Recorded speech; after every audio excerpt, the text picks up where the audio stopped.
today. So welcome to our panel. Thank you so much for attending. I'm excited to learn about open educational resources. Today with us, we have Kayla Reed, Scott Snell, and Dr. Andrea Kohlers. Kayla Reed is the systems librarian at George A. Spiver Library. She started at the library in 2007 as a student worker and developed her career at Missouri Southern. Kayla has completed a master's in library and in information science, as well as management. Kayla is passionate about open educational resources, LGBTQ+, and diversity and inclusion. If you ever have any questions about open educational resources, please feel free to reach out to Kayla to ask.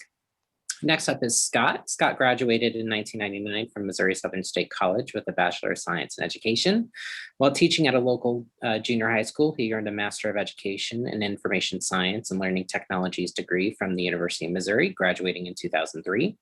During this period, his intense interest in emerging technologies and their potential impact on teaching and learning was born. Scott returned to Missouri Southern in 2008 as a Blackboard technical specialist. He now serves as the director of distance learning and thoroughly enjoys introducing faculty to educational technologies, troubleshooting issues, and communicating with campus on a regular basis, encouraging and fostering community shared experience and expertise. And then finally, we have Dr. Andrea Kohlers, who is an associate professor in our kinesiology department and the co-director of the Lion Co-op at Missouri Southern State University in Joplin. She received her BS in dietetics. I don't think. I think I said that correctly, and nutrition from the University of Arkansas, and her MS from the University of Kansas Medical Center in clinical nutrition, and her PhD from the University of California in Davis in nutritional biology with an emphasis in community and international nutrition. Dr. Kohlers is a registered dietitian nutritionist and completed her training at KUNC. Dr. Kohlers is currently chair of the Missouri Council of Activity and Nutrition Food Systems Working Group. She also serves as the chair of the Joplin Area Food Action Network and is a member of one Joplin Wellness Team in the Community Health Collaborative in our community. Besides her work, Andrea loves playing outside and exploring the world with her husband and 6-year-old son, Asher. So welcome to you three. I'm going to turn it over to you to get you started on your presentation. Awesome. Thank you so much. I'm going to share my screen.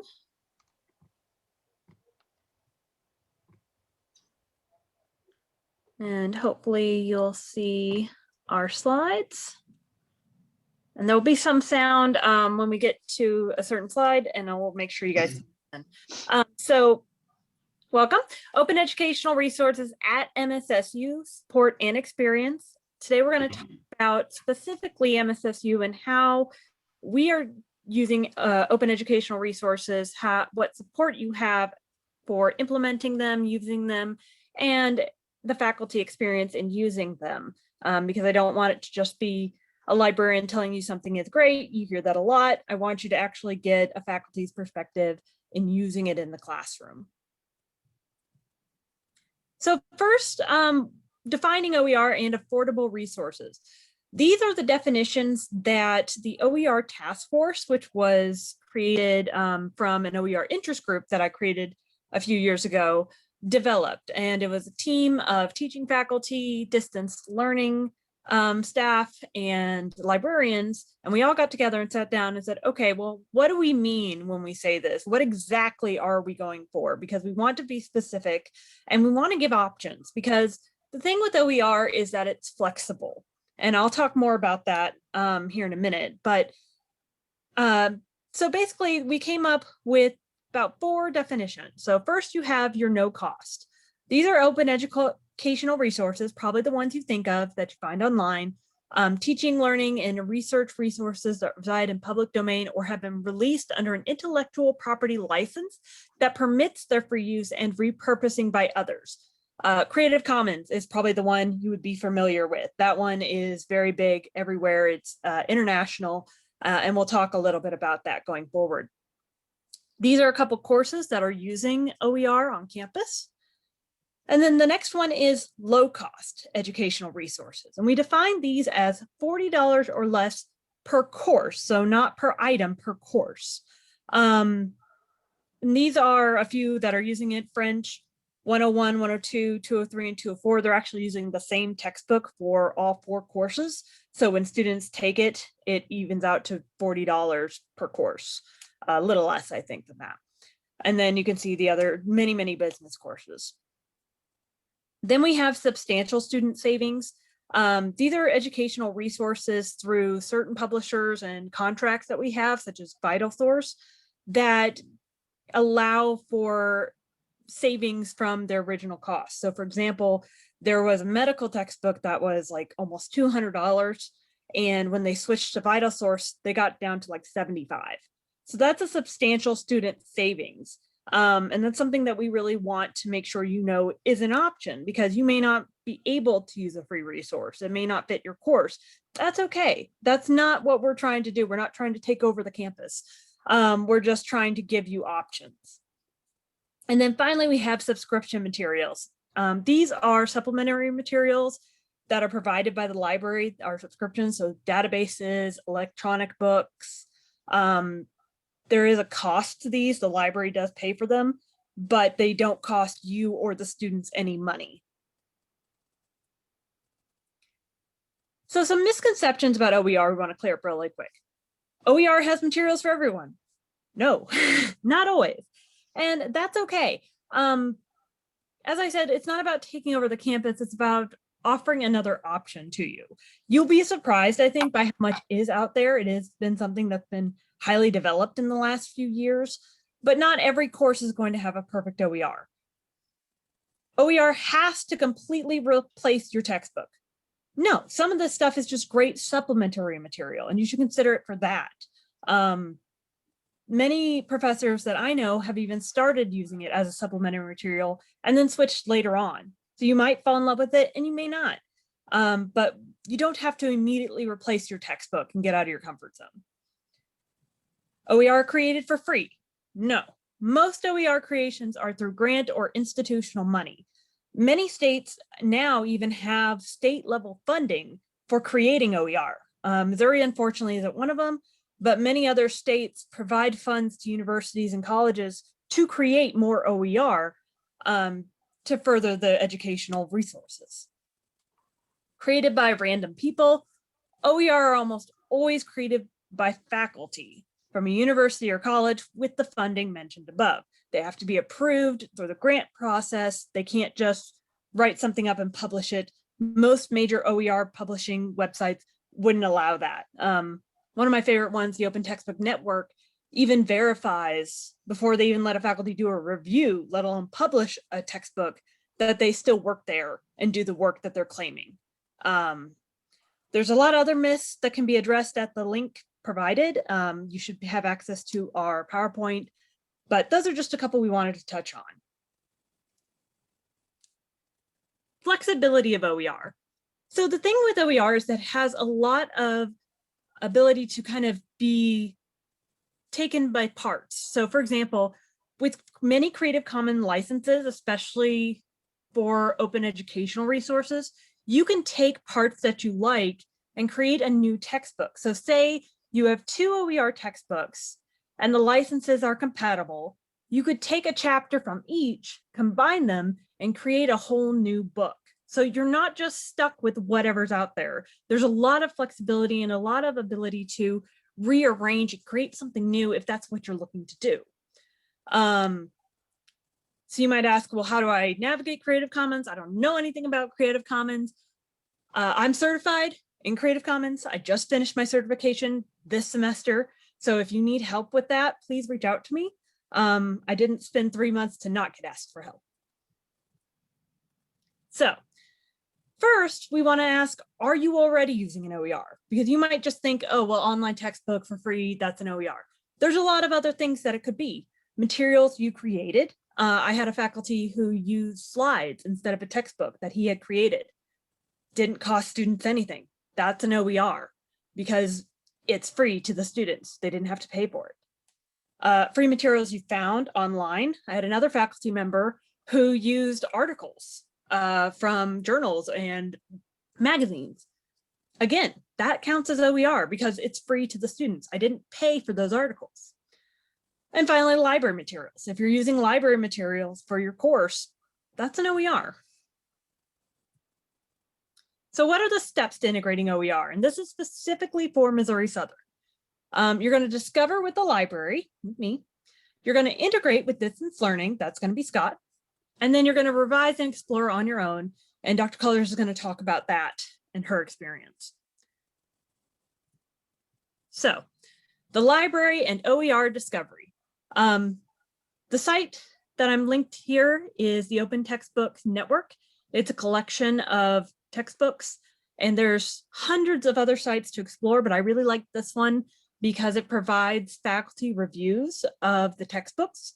So you can see what faculty think who have used it or looked it over.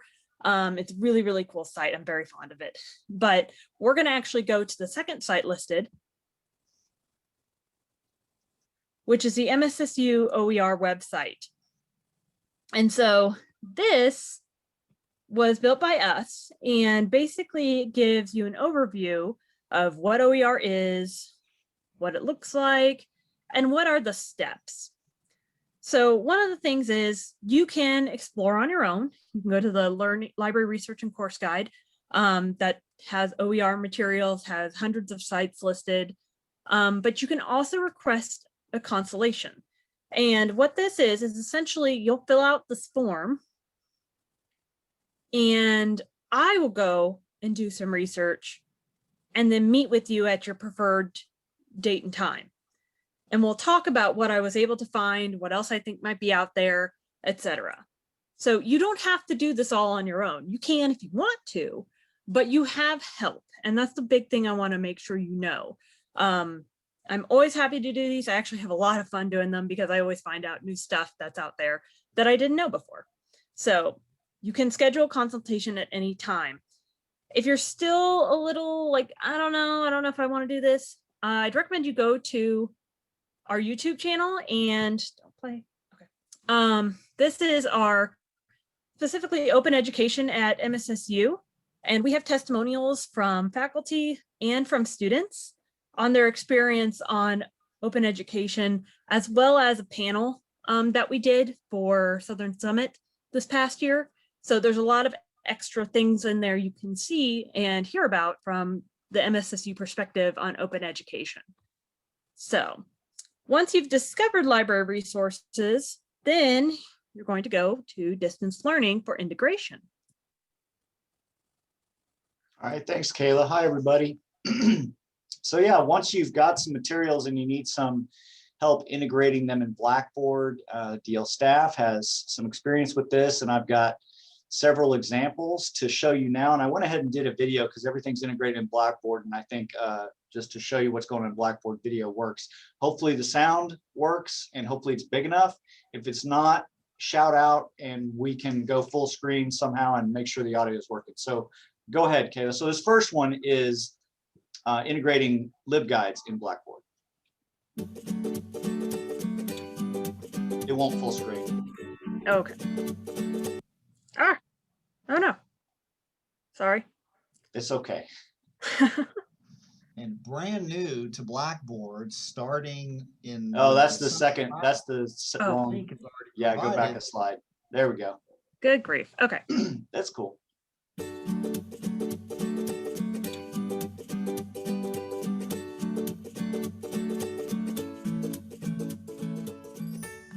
Library or LibGuides can be found at the Spiva Library website or in the Spiva Library organization in Blackboard.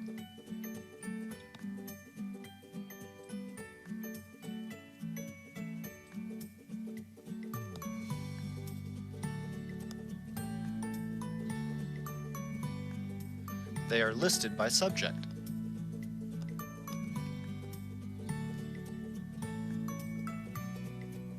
Honors 298 is an example developed by Kayla Reed and Rachel Mullen. It's sectioned into tabs at the top with resources and information for each topic.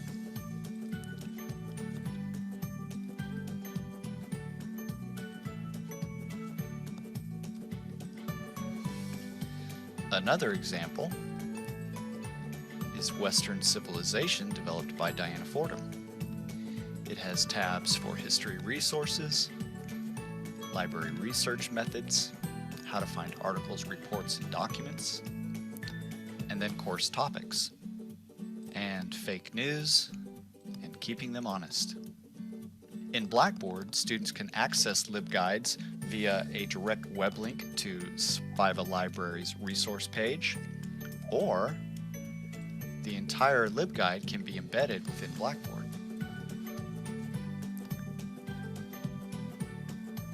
Students can click through the resources without ever having to leave their class.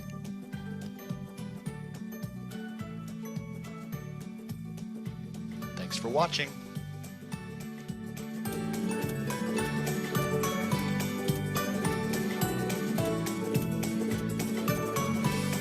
That's good, Kayla. So that was a video I made last semester for the Course Spotlight series. Now, you'll notice that there was 3 ways to get to that collection of library guides in Spiva. So there's the organization in Blackboard that everybody's enrolled in, that all students and it's all students and faculty are enrolled in the Spiva Library organization. So everybody has access to that inside Blackboard. Or you could put a hyperlink to the landing page of the resource page on Spiva's site, in a Blackboard class, right? But brand new coming up in the summer, there is a dynamic link in every Blackboard site that links anyone who clicks it directly to the resource guide for that subject matter based on the subject matter of the Blackboard course. So I made a little demonstration for that. Go ahead and click play, Kayla. Thanks. And brand new to Blackboard, starting with the summer classes, a link is already provided that will take students directly to the library research guides based on the subject matter of the class. To demonstrate this, I've placed myself in an accounting class and a sociology class. Let's go into the accounting class. The link is right there, and this is where it'll be in all the new course sites. And when we click it, the integration launches and we land on the Accounting Research and Course Guides page. Let's check out sociology. There's the link. We click it and we land on sociology's Research and Course Guides page. Yeah, that's it, Kayla. So yeah, really neat. And Kayla found that tool and worked with IT to get that integrated, and it took a little while, but it's working, and I think it's a really great, really slick, nice feature. So next up is integrating eBooks into Blackboard, and this is an example of a low-cost ebook from VitalSource, and this example will show how this ebook is integrated into Blackboard, and also integrations from other publishers like Pearson, Norton. They'll look very similar. So go ahead, Kayla, press play. VitalSource is an e-text library available online that provides options that fit into the low-cost alternative in our definition of OER.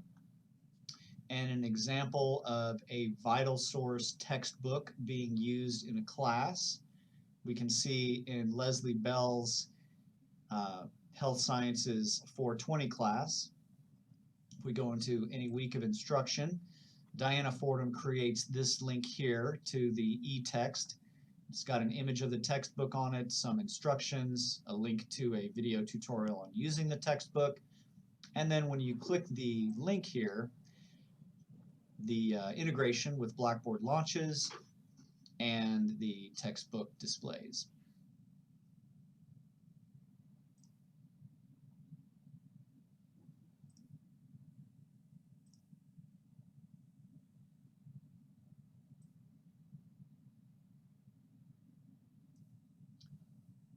Textbooks on VitalSource have active hyperlinks within them.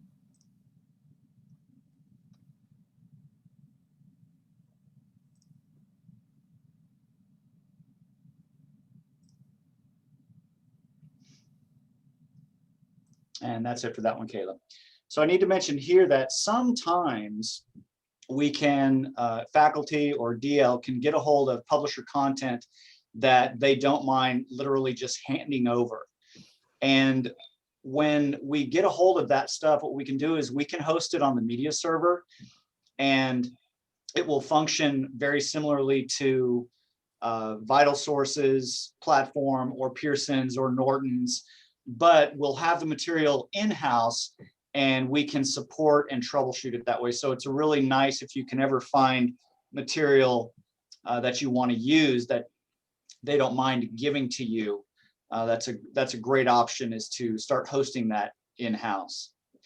And finally, PlayPosit is part of the digital backpack, and it is a great platform for integrating free Creative Commons or other open educational resources you might find online. And so, yeah, Kayla, go ahead. And PlayPosit is a great way to integrate free or no cost instructional materials to your students. And it's also integrated into Blackboard. So as an example of this, we're in Diana Fordham's History 130 class, and PlayPosit content, you can get assistance with any staff member in DL can help you with PlayPosit. PlayPosit, a PlayPosit item is embedded into Blackboard or included in your content areas, and when the student launches it, it launches the integration first, and this is the instructor view. The students don't see this, but we will go in as a student. This is what the students would see. And they basically see a video, and the video is created by the instructor. And when you create a PlayPosit video, you can use your own video content. You can pull video from YouTube or anywhere, as long as it's not a copyright infringement, and integrate that into your video. And then during the video, you can place student interactions that are gradable and also populate into your Blackboard gradebook. And we'll play a little bit of this one.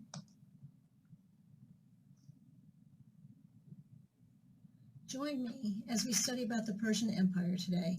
Make sure you pay close attention and answer all the questions associated with the video. Have a great day. The Persian Empire is the name given to a series of dynasties that ruled Persia across its history. The core of these empires was centered in modern-day Iran. Today, we are going to talk about the First Persian Empire. All right, and what you see here is the first required student interaction. So they watched a little bit of the video. Now they're asked to answer a question. You can see down on the bottom, these little white dots here indicate that there is an interaction that the student will have to do. And the thing about PlayPosit is it doesn't let students, well, instructors can set it how they wish, but students cannot fast forward to the questions, et cetera, et cetera. PlayPosit compels the student to watch all the video content that you populate with your open educational resources and answer questions, and it's graded and automatically populates in the Blackboard gradebook. And one other thing with PlayPosit is they have a new function. It doesn't have to be video content. It can also be text content. So you could actually walk students through some text there and drop questions in as they read the text. So I think that's my last slide, Kayla, and I'll pass it on to Andrea. Thank you, Scott. Real quick, I want to piggyback off something Scott said. He said that if they'll let you download it, then you can put it on the server. Most free open educational resources are available for download either in PDF or other forms. So just to be aware of that, because then they can be downloaded, put on our server, and then we don't have to rely on a third party for technical support. So, okay. Oh, there we go. Okay.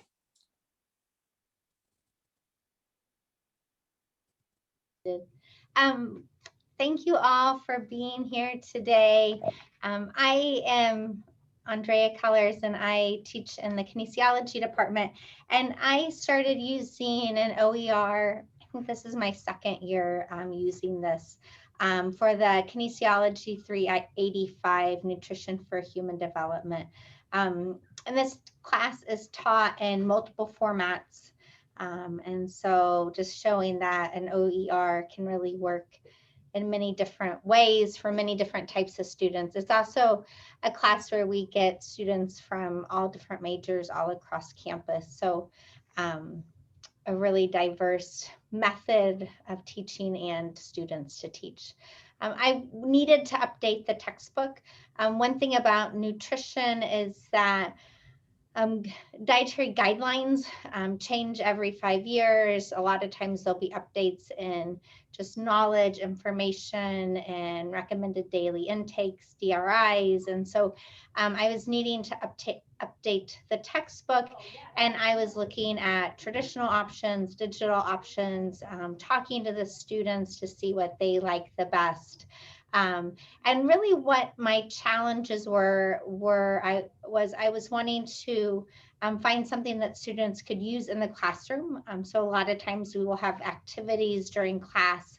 And so the students need to have access to the textbook during class. But number one, the students don't like carrying the heavy textbook. And number two, a lot of times we're in a classroom where Wi-Fi is not the best. And so I was trying to figure out, okay, if we do digital, Wi-Fi may not be available, but a traditional, the students don't carry it. And so there were just some issues there I was considering and thinking about. And then textbooks are expensive. And so also I noticed that when I would ask students to bring their textbooks to class, many of them didn't have one because of the costs associated with it. And so I'm trying to figure out how I can get students to use their textbook, bring it to class, and be more engaged in the classroom. And also I think something about nutrition is there are so many inaccurate resources out there. And so I really want the students to use the textbook because it is a reliable information. And I don't want them to go out on the internet to find answers to questions. I'm really wanting to make sure they're using accurate, reliable information.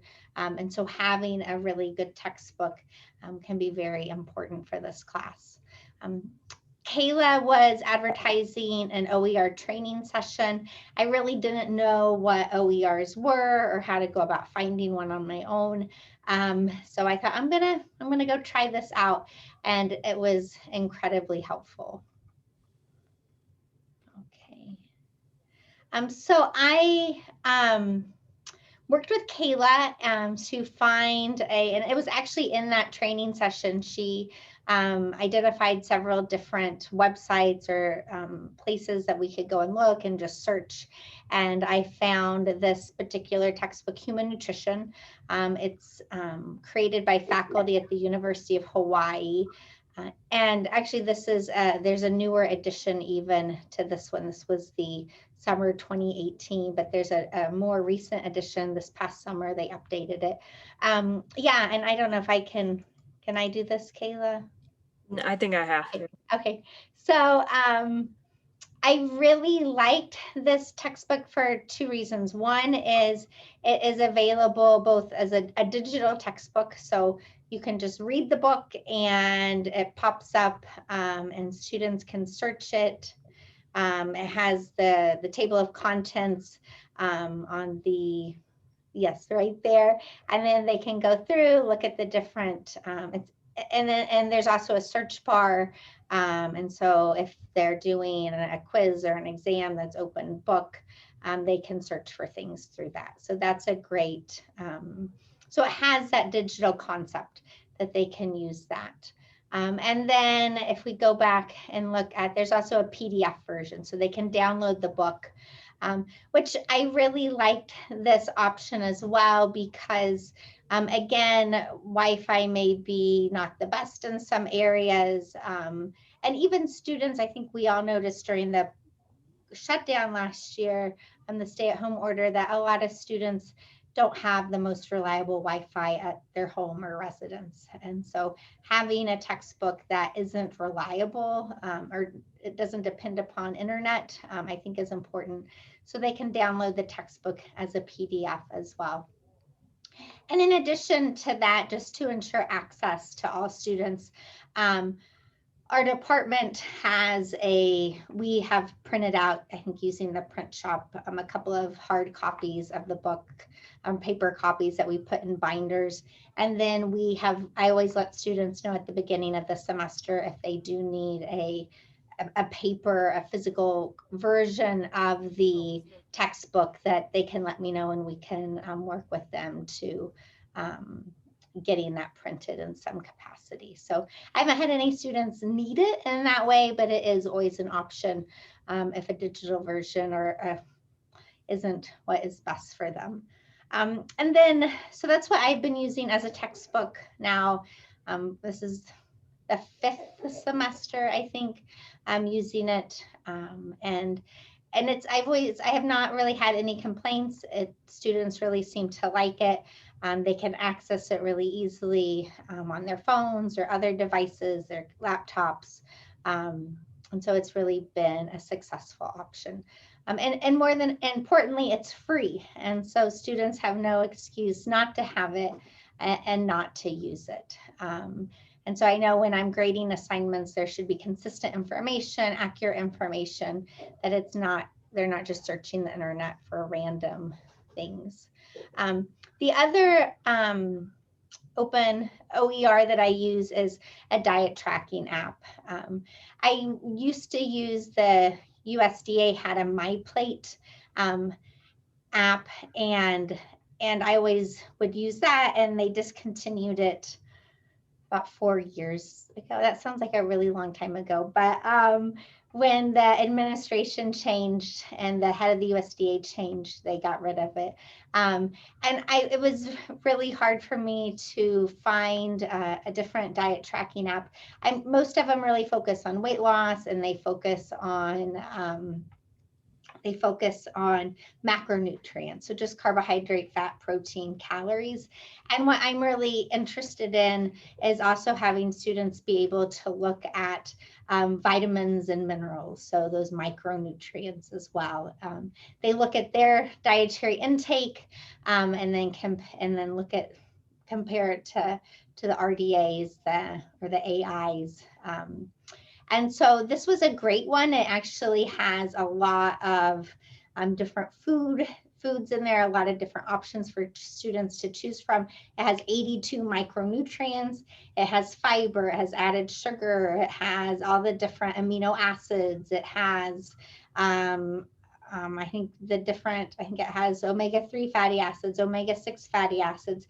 So there's a lot of different options available, and it's free, and students I always tell them, don't pay more. They always try, as with any app, they have more premium versions, but everything that the students need is available for free.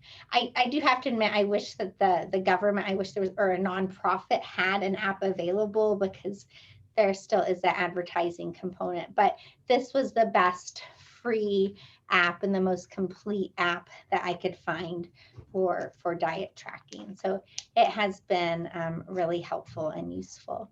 And I didn't realize until I was working with Kayla on this presentation that I actually use a lot of OERs in other classes. And so in my aging and health class, we had kind of gotten away from using a textbook, and really I use articles that I have found in the library to create slides, and a lot of the discussion boards are from articles that I upload from library resources. And so I think it is good to know that OER can present itself in many ways. I never even thought of the diet tracking app as an OER initially. I just thought of it as free textbooks. But OERs can really run the gamut, which is something I've learned, that I use them in a lot more ways than I initially had thought. Okay. Positives, I really like that the textbook I'm using offers that digital version that students can search, that's really user-friendly. They can use it on any type of device, but I like that it also has that PDF version. So for assignments, I can put in page numbers. It can be, depending upon the student, one may be easier to read and navigate than the other. And that if a student does need to have a printed copy, that is always an option available. And I have a printed copy in my office. So if I need to look through something or refer to it, I have that available. Having no cost to students, I think, has really been a positive impact on classroom assignments, classroom participation.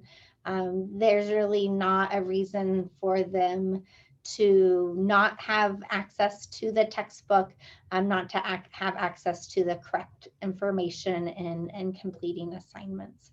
And I expect consistency, especially since they should all be using the same diet tracking app. It helps me if they're having issues to troubleshoot. They're not all using something different. I know what information is on there. I have the same app on my phone. I can get it on my computer. So it helps to make sure they're all accessing and utilizing the same information and technology.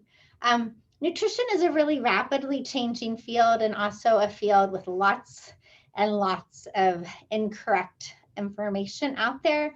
So I think it's really important that students have a resource that is current and up to date, and provides accurate information.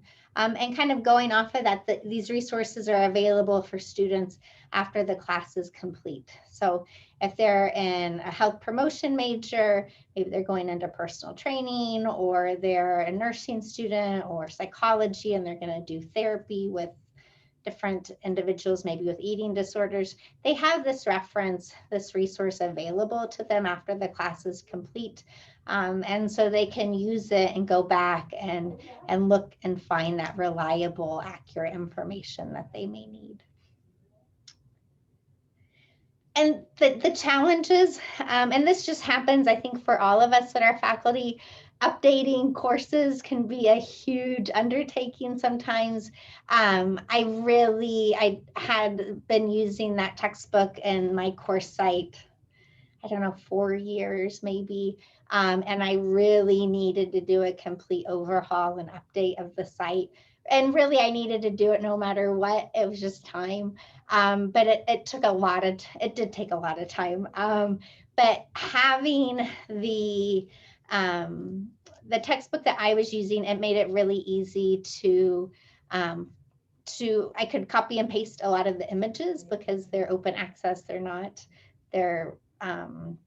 it's a free resource, so I could put things into my slides and or to the Blackboard site really easily.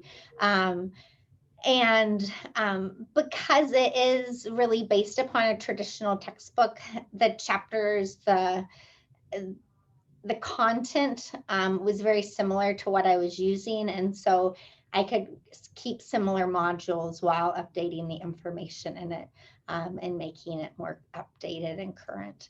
I think what surprised me was the students had a bigger learning curve than I expected. You know, I'd always used Blackboard. I always had used a traditional textbook. Some of them could never figure out like where to find the textbook, even though I would put links in the announcements in the course home, and it would be emailed to them, and in the syllabus. Like, they couldn't grasp the concept that all they had to do was click on something and it was there. And they also had a hard time, no matter how many times I told them that the page numbers are in the PDF. And when I refer to page numbers in an assignment, they need to use the PDF. So I would, I thought that it would be easy, a lot of these things, and they did have a pretty big learning curve. But just showing it, especially that first week or two, that first week, and then after that first assignment is due, when they're really using some of the materials and going back and showing them how maybe they didn't do the assignments correctly and how to do them correctly using the materials they have, is kind of what I learned to do. But it's definitely worth it. I think students are very satisfied with it because of the no cost, low cost. They're engaged, they're using the materials. And I really like it. It's a very high quality textbook. As I mentioned, it's updated regularly. So the information in there is current and reliable. So I definitely, if you need an OER, needing help finding one, working with Kayla to get that for your course. And she is, a kudos to her. She's always sending me new things she finds. So even, I think last week she found some, we have a biomechanics class in our major, and she sent me some biomechanic OERs, and I sent them on to Dr. Lojicano, who was just thrilled by them. And so once you work with her, she will always, and she always will help you anyway, but she'll remember what you're looking for and send good things your way, which is really helpful. Okay, thank you so much. So that's basically it. So we're going to open up to questions here in just a second. I'm going to shamelessly plug super fast. The OER task force got adopted by the Digital Learning Advisory Committee. Scott, correct me if I'm wrong. We were merged together this year, so that way OER is a permanent part of development on campus. So we're currently doing a survey. The faculty and staff survey is basically just a way for us to understand, how much of your course you develop, what do you know about OER, things like that. So if you can, please take it. I've already had actually a very good student response. We have over 100 student responses so far, and it talks to them about, how much do you pay for textbooks? How often do you use your textbooks? Things like that. So these will be open until, I want to say, the 23rd. Let me see. Yes, April 23rd. So if you can take the survey, it's here on the OER page. If you're on the library homepage, you go under faculty, learn about open educational resources. It'll take just a second of your time. But that's it. Now we can open it up to questions.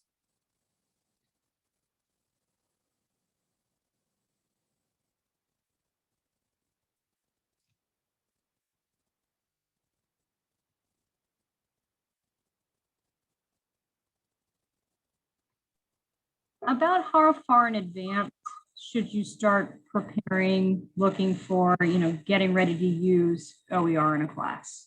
What's your recommendations? It probably depends on how much you're reworking the class, but I would give yourself more time if you can. So I'd say, at least a semester in advance. So like, say you wanted to do a class for the fall, I would start in the summer at the very least, like beginning of summer. Because one, we have to do the search to see what's out there, and there's no guarantees. And then two, not all OER come with supplemental materials, so you might have to find different ways of working that in. That's actually where I think Play Pose It is really great. I think that can really help with that. But yeah, I would say it can depend on the course. If it's a very, involved course, so there's a lot of materials, more time would be better. But generally speaking, for like, say, an OER consultation, I have about a week's turnaround with that. So I give myself, I've done it in as little as like 3 days, but I prefer a week. So, and from there, it's just integrating everything in through Blackboard, which you'd reach out to Scott for, and then setting everything up and getting it going. Thank you.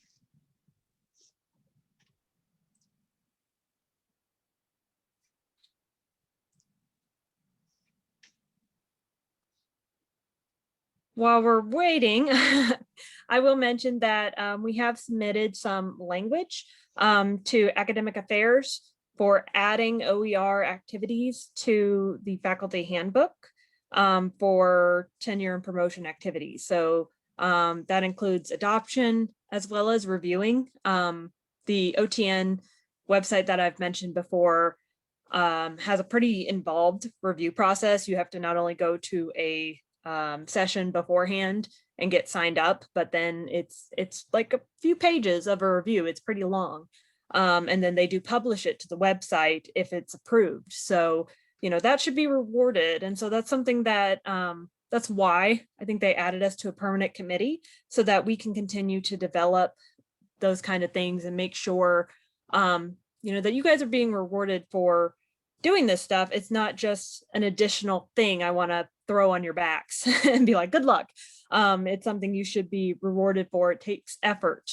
And so that's why we're doing that. I don't know where it's at right now, especially with current events. Things are a bit crazy, but last I'd heard it was still in the review process.